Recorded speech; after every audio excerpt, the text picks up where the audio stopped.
सभी को मेरे नमस्कार। आज है 24 मई।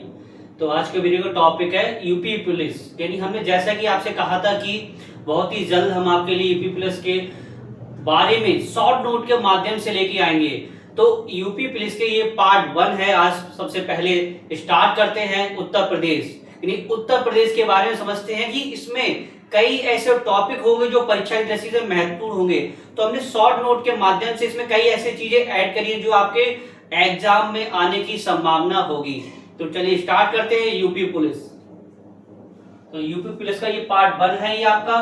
तो टॉपिक आपका उत्तर प्रदेश। तो सबसे पहले हम बात करते हैं उत्तर प्रदेश का पूर्व में नाम क्या था। तो संयुक्त प्रांत। क्वेश्चन यही सबसे पहले बन जाता है कि उत्तर प्रदेश का पूर्व में नाम क्या था। तो क्या नाम था? संयुक्त प्रांत, यूनाइटेड प्रोविंस बोल सकते हैं। संयुक्त जो प्रांत नाम कब पड़ा? 1 अप्रैल 1937 को। कब पड़ा? 1 अप्रैल 1937 को संयुक्त प्रांत उत्तर प्रदेश का नाम पड़ा।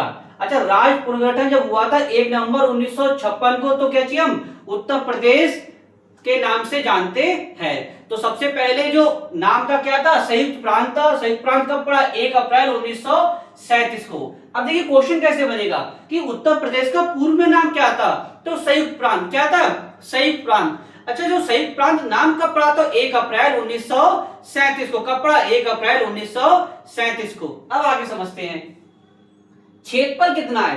क्वेश्चन बनेगा यहां से क्षेत्रफल। उत्तर प्रदेश का क्षेत्रफल यानी एरिया की बात हो रही है। एरिया कितना है उत्तर प्रदेश का? यानी जब जहां उत्तर प्रदेश में रहते हैं, जैसे कि आपका घर है, तो आपको पता होना चाहिए आपका एरिया कितना है। वैसे उत्तर प्रदेश का टोटल एरिया कितना है? तो एरिया है कि 2,40,956 वर्ग किलोमीटर। कितना? 2,40,000। यानी कि उत्तर प्रदेश का जो एरिया है 2,40,926 वर्ग किलोमीटर क्या है? उत्तर प्रदेश का क्षेत्रफल यानी कि क्या है? एरिया है। अब आगे समझते हैं पूर्व से पश्चिम की इसकी लंबाई कितनी है? 650 किलोमीटर। दक्षिण से उत्तर की चौड़ाई कितनी है? 240 किलोमीटर। क्वेश्चन याद बनेगा पूर्व से पश्चिम उत्तर प्रदेश की लंबाई कितनी है? 650 किलोमीटर। दक्षिण से उत्तर तक की चौड़ाई कितनी है? 240 किलोमीटर। अब आगे समझते हैं। अब जैसे कि कोई भी विवाद होता है तो हर राज्य में कोई ना कोई हाई कोर्ट, मतलब एक हर राज्य का हाई कोर्ट होता है। तो उच्चतम न्यायालय, उच्च न्यायालय होता है। तो उत्तर प्रदेश का उच्च न्यायालय कहां है? तो उत्तर प्रदेश का उच्च न्यायालय समझते हैं। तो उच्च न्यायालय कहां है? प्रयागराज। इससे पहले इलाहाबाद के नाम जानते हैं। खंडपीठ कहां है? लखनऊ में। क्वेश्चन देखिए क्या बनेगा कि जो हाई कोर्ट है उत्तर प्रदेश हाई कोर्ट कहां है? प्रयागराज में है। पूछे खंडपीठ कहां है? तो खंडपीठ कहां है? लखनऊ में। कहां है? खंडपीठ लखनऊ में है। तो ये हो गया आपका उच्च न्यायालय। भाषा कौन सी है? भाषा समझते हैं। भाषा है आपकी हिंदी है। जो राज्य की भाषा है हिंदी है। और द्वितीय भाषा कौन सी है? उर्दू है। क्वेश्चन पूछे कि उत्तर प्रदेश की भाषा कौन सी? राज्य की भाषा कौन सी? हिंदी है। दूसरी पूछे, दूसरी कौन सी है? उर्दू है। कौन सी है? उर्दू है। विधानमंडल कैसा है? राजनीतिक दृष्टि से देखते हैं तो विधानमंडल कैसा है आपका? द्विसदनात्मक का। कैसा है? द्विसदनात्मक। उत्तर प्रदेश का जो विधानमंडल है कैसा है? द्विसदनात्मक है। कैसा है? द्विसदनात्मक है। विधानसभा की अब सीटें समझते हैं। ये पॉलिटी की बात हो रही है। विधानसभा सीटें कितनी? 403 है। लोकसभा की सीटें कितनी? 80 हैं। यानी कि उत्तर प्रदेश में विधानसभा की सीटें कितनी? 403। यानी उत्तर प्रदेश सबसे, भारत में जितने भी राज्य हैं सबसे अधिक विधानसभा सीटों वाला राज्य कौन सा? उत्तर प्रदेश है। कितनी है? 403। अकेले 403 क्या होंगे? यहाँ विधायक होंगे। जो आप जानते हैं, विधायक जानते हैं जिन्हें, तो अकेले 403 विधायक होंगे कहां? उत्तर प्रदेश में। तो उत्तर प्रदेश सबसे अधिक विधानसभा सीटों वाला राज्य कितने? 403। लोकसभा सीटें कितनी है? 80। अब उत्तर प्रदेश के कभी कभी राजकीय चिन्ह पूछ लेता है। क्या पूछ लेता है? राजकीय चिन्ह पूछ लेता है। कौन कौन से ऐसे राजकीय चिन्ह हैं? तो सबसे पहले सबसे शॉर्ट हमने बनाया है पुष्प। राजकीय पुष्प क्या है? पलाश या टेसु। वृक्ष क्या है? राजकीय वृक्ष अशोक। राजकीय पक्षी क्या है? सारस या क्रॉस बोल सकते हैं। राजकीय पशु क्या है? बारहसिंगा। और राजकीय खेल क्या है? हॉकी।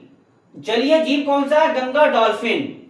फर्स्ट सीएम कौन बने थे? गोविंद बल्लभ पंत। यहां क्वेश्चन बनता है कि उत्तर प्रदेश के पहले मुख्यमंत्री कौन थे? उत्तर प्रदेश के पहले मुख्यमंत्री कौन थे? गोविंद बल्लभ पंत।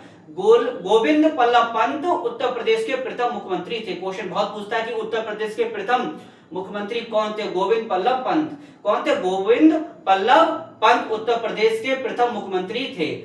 और गवर्नर कौन थे? सरोजिनी नायडू। कौन थे? सरोजिनी नायडू। अब आगे समझते हैं अब देखिए ये तो हो गया आपको उत्तर प्रदेश से। अब उत्तर प्रदेश में जैसे कि अब क्रांति हुई थी 1857 की क्रांति हुई थी, आपने बहुत पढ़ा 1857 की क्रांति, प्रथम मतलब स्वतंत्रता संग्राम 1857 क्रांति, उससे रिलेटेड देखिए क्वेश्चन कैसे बन सकते हैं, उस टॉपिक से देखिए क्वेश्चन उत्तर प्रदेश में कैसे बन सकते हैं, वो हमने यहाँ से छांट के लिखा हुआ है। सबसे पहले 1857 प्रथम स्वतंत्रता आंदोलन कहाँ हुआ था? मेरठ में। पता होना चाहिए जब 1857 जो आंदोलन हुआ था तो उत्तर प्रदेश में कहां हुआ था? मेरठ में। कहां हुआ था? मेरठ। जगह पूछता है कि उत्तर प्रदेश में 1857 क्रांति का स्थान कौन सा? तो मेरठ। अब देखिए 1857 जो प्रथम शुरुआत मेरठ में हुई थी, अब विभिन्न जगहों पर विभिन्न लोगों ने इसका नेतृत्व किया था। क्वेश्चन यहां से पूछ लेता कि जैसे पूछता कि लखनऊ में 1857 क्रांति समय नेतृत्व कौन था? बरेली में कौन था? इस तरीके से पूछे। लखनऊ में कौन था? इस तरह कानपुर में कौन था? इस तरीके से पूछ लेता है। तो सबसे पहले हम समझते हैं आपका लखनऊ। लखनऊ में कौन था? बेगम हजरत महल। कौन थी? बेगम हजरत महल लखनऊ में इसकी नेतृत्व कर दिया 1857 क्रांति की। कानपुर में नाना साहब थे, झांसी में रानी लक्ष्मीबाई थी, प्रयागराज में लियाकत अली थे और अयोध्या में थे मौलवी अहमदुल्ला। कौन थे? प्रयागराज लियाकत अली और अयोध्या में मौलवी अहमदुल्ला। और कालपी में कौन थे? तात्या टोपे। कालपी बोलते हैं जैसे कानपुर बोलते हैं।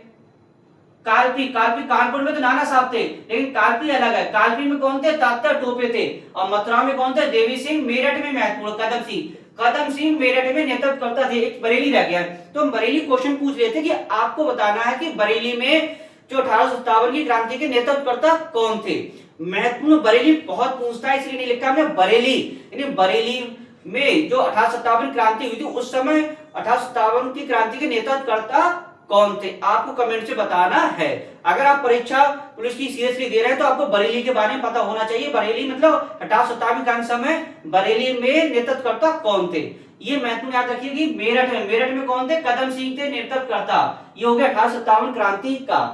अब हमने कुछ क्वेश्चन और ऐड किए, जैसे कि परीक्षा दृष्टि से उत्तर प्रदेश में, जैसे कि भौगोलिक दृष्टि से जैसे क्या पूछ सकता है, जैसे भौगोलिक दृष्टि से पूछेगा कि उत्तर भारत के किस भाग में अवस्थित है, मतलब उत्तर प्रदेश भारत के किस भाग में अवस्थित है? उत्तर मध्य में। मतलब जो उत्तर प्रदेश जहां आप रह रहे हैं, मतलब जो एरिया मतलब उत्तर प्रदेश है आपका, वो उत्तर भारत के किस भाग में है? तो किस भाग में है? उत्तर मध्य भाग में। उत्तर प्रदेश किन अक्षांशों देशांतरों के मध्य स्थित है? ये बहुत महत्वपूर्ण है। उत्तर प्रदेश किन अक्षांशों व देशांतर के मध्य स्थित है? तो आपका है 23 डिग्री 52 उत्तरी अक्षांश से 30 डिग्री 28 उत्तरी अक्षांश। दोनों अक्षांश आएगा उत्तरी अक्षांश, ऐसा नहीं है कि दक्षिणी हो जाएगा। अक्षांश पूछे तो 23 डिग्री 52 उत्तरी अक्षांश से 30 डिग्री 28 उत्तरी अक्षांश, ये हो गया आपका अक्षांश।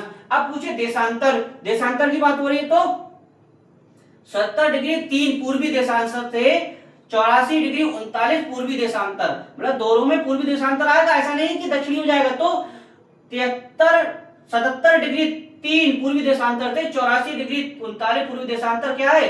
ये देशांतर है। मतलब इन उत्तर प्रदेश इन देशांतर के मध्य स्थित है, मतलब इन एरिया के मध्य उत्तर प्रदेश स्थित है। तो अक्षांश समझ में आ गया और देशांतर समझ गया। क्वेश्चन बहुत बनता है, ये टॉपिक आपको याद पता होना चाहिए कि अक्षांश के बारे में। अक्षांश पूछे तो 23 डिग्री 52 उत्तरी अक्षांश से 30 डिग्री 28 उत्तरी अक्षांश। दक्षिणी पूछे तो 77 डिग्री 3 पूर्वी देशांतर से 84 डिग्री 39 पूर्वी देशांतर।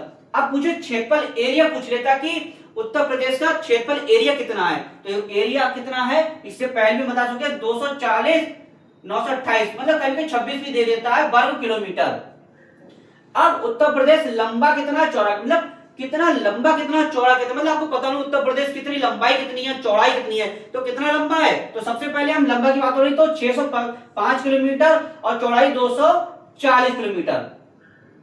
कितने राज्यों से सीमा लगाता उत्तर, ये महत्वपूर्ण है, उत्तर प्रदेश कितने राज्यों से सीमा लगाता है, तो कितने राज्यों सीमा लगाता है? 8 राज्यों से और प्लस एक केंद्र शासित प्रदेशों से, टोटल 9 हो गए। यानी कि 8 तो राज्य हो गए आपके और एक केंद्र शासित प्रदेश हो गया, तो टोटल हो गए कितने? 9, यानी कि 8 प्लस 1 यानी कि 9 आपके राज्य हो गए। अब आता है आपका इन्वायरमेंट, मतलब एक प्रकार से जलवायु से क्वेश्चन कैसे बन सकता है उत्तर प्रदेश के बारे में। सबसे पहले उत्तर प्रदेश की जलवायु कैसी है, ये क्वेश्चन बनता है। समशीतोष्ण उष्णकटिबंधीय है। उत्तर प्रदेश की जलवायु कैसी है? उत्तर प्रदेश की जलवायु समशीतोष्ण कटिबंधीय, मतलब समशीतोष्ण है। कैसी उत्तर प्रदेश जलवायु? समशीतोष्ण उष्णकटिबंधीय है। और राज्य में सबसे अधिक वर्षा कहाँ होती है? पूर्वी मैदानी तराई क्षेत्र में। क्वेश्चन याद बनता है कि उत्तर प्रदेश में सबसे अधिक वर्षा कहाँ होती है? तो उत्तर प्रदेश में सबसे अधिक वर्षा कहाँ होती है? पूर्वी मैदान तराई क्षेत्र में। कहाँ होगी?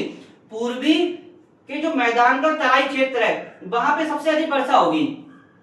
और उत्तर प्रदेश में सर्वाधिक औसतन तापमान कहाँ रहता है? तो बुंदेलखंड का। ये क्वेश्चन बनेगा कि उत्तर प्रदेश में सर्वाधिक औसतन तापमान किस जगह रहता है? बुंदेलखंड क्षेत्र। जो बुंदेलखंड का क्षेत्रफल है वहां पे औसतन तापमान रहता है, मतलब एक प्रकार से एवरेज रहता है, औसतन रहता है, वहां पे ना ज्यादा होता है ना कम होता है, सर्वाधिक औसतन तापमान रहता है।